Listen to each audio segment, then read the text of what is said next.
السلام عليكم ورحمة الله وبركاته. المقابلة اللي غادي تجمع ما بين المنتخب المصري والمنتخب السعودي يوم 27 مارس بمدينة جدة السعودية. مقابلة ودية غتكون مقابلة قوية ما بين المنتخبين. آخر مواجهة كانت بين المنتخبين جمعتهم في كأس العالم في روسيا 2018 وانتهت لصالح المنتخب السعودي ب2-1. الهدف الوحيد اللي سجل فريق مصر هو من توقيع محمد صلاح.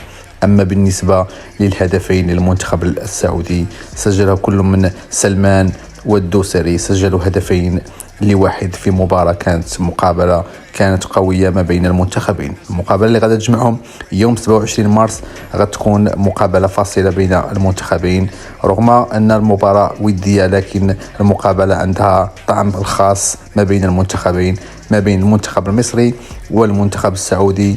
المقابلة ما بالنسبة للقنوات الناقلة هما القنوات السعودية، قنوات SSC. المقابلة اللي غادي تجمع ما بين المنتخب السعودي والمنتخب المصري حصريا على القنوات SSC السعودية. التوقيت ما زال لم يحدد بعد. المقابلة لن تكون سهلة بين المنتخبين، مقابلة تاريخية ومصيرية.